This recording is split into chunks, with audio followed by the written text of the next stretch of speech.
Well, it's a little bit past 11 o'clock, and it looks like Unicron has passed the 8,000 mark and is officially funded for HasLab. Man, we had quite the journey. We had some worries, we had some complaints, we had some fears, we had some drama, we had uh, an extended deadline because of the drama, but ultimately in the end, it finally happened. And I figured we'd take the time to look at a little interview that got kind of ignored in light of all the recent New York Comic Con news, in that of an interview that popped up from aggressivecomics.com with the famous designer himself of Unicron, Takashi Kunihiro, Takara Tomy senior product designer, and was with the company practically since the beginning. And I mean, Takashi himself, like, he's best known for like if we go through like throughout history, Generation 1, he did Brainstorm, Chrome Dome, he did Hot Rod, he did Six Shot, he did Hardhead, in Victory he did Star Saber, Victory Saber, and Victory Leo. He did Lio Kaiser. He did Star Convoy from Return of Convoy.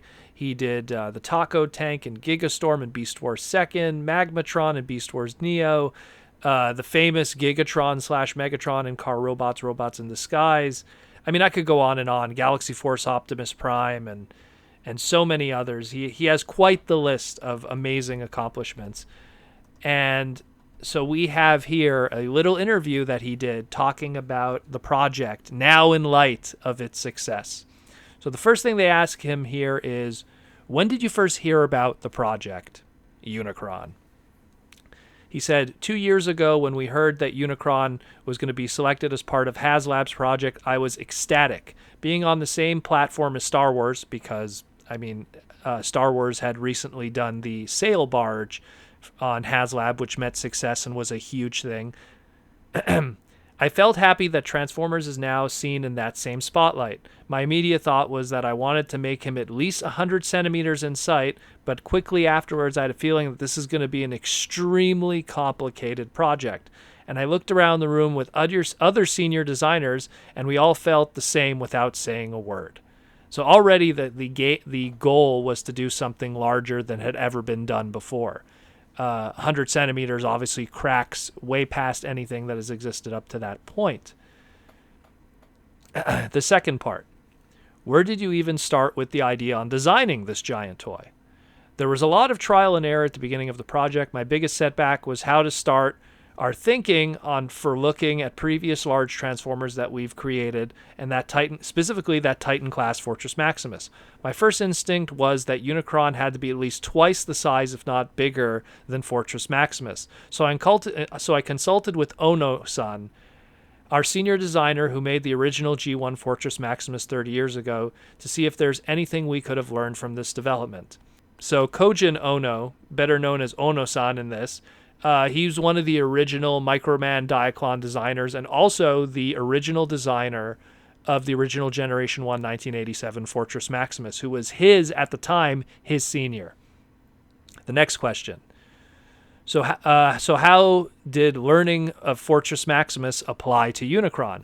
I quickly realized that it doesn't. Not in the slightest. Ono-san had a lot of creative liberty within Fortress Maximus as long as he was a big, cool robot that converted into a big base. On the other hand, our Unicron is inspired by the 86 movie character, and he has a distinct robot mode and a distinct planet mode design. So it looks like when Fortress Maximus was being designed, and we've seen that in past sketch photos and prototype ideas for what was going to become Fortress Maximus and Metroplex, we saw that there was more of a loose kind of design when it came to it, to the final product that we got in the end. We continue. Then what would you say is the biggest challenge in designing Unicron? The biggest challenge is to make a planet mode that is a perfect sphere without no spaces or cracks from any 360-degree angle. Of course, because we remember every Unicron up to that point, specifically the Armada mold, didn't really achieve that. Always had a nice flat surface that the alt mode could rest on, if anything. Back to the answer. As if that wasn't a challenge enough, Unicron has a unique robot feature, so I knew that the conversion steps was going to be extremely complicated to build. Another challenge worth mentioning is that even if I wanted to recycle parts like that of his horns, the size variety from the robot to planet mode would not work. Pretty much what he's suggesting is, I mean, if you kind of look at the first prototype Unicron from 1986, the claw horns essentially were recycled to be used as the claw horns for the front. Obviously, the original Armada Unicron decided to make the horns a shoulder accessory that would then become the actual horns or the claw horns for the alt mode, and then he'd have his own horns for his head. So he's saying that you wouldn't be able to do that here because of scale would have been an issue from one mode to the other, and the animation model had very big differences.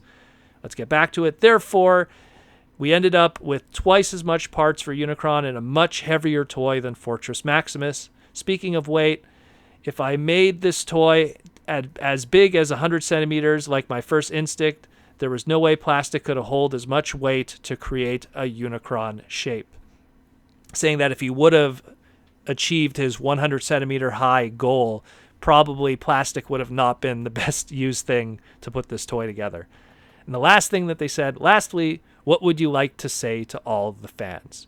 Through hardship and challenges, we are at the last stretch of the Unicron crowdfunding period. I believe that we're at a crossroads in Transformers history where the largest converted Unicron will be made, or it may end as a dream. The choice is yours. And of course, we know what happened in the end. We are all speaking here today, and those who funded, like me, are going to have a big hole in our wallet. I'm looking forward to seeing people at TFCon who probably went the same route as me, and we could all hug each other and cry together as the empty money in our wallet. But we will have, and I'm looking at the empty space right now, the empty space that is going to be filled with the Chaos Bringer. And this is going to be nuts. I'm looking forward to it. I've talked with people who originally were the crowdfunders or the funders for the backers, if you will, for the sail barge. So they already told me their experience with that and how they got it and everything. It's going to come in a big box. It's probably going to come in maybe 2 boxes. Who knows? They said 2 boxes for theirs. It might be 1 box for ours, judging by Kunihiro's video that we saw a while back. But either way, it's going to come in a big box, and it's just going to blow our minds. And yeah, Unicron happened, guys. Are you hyped? Did you back it? Are you ready for it? This is madness.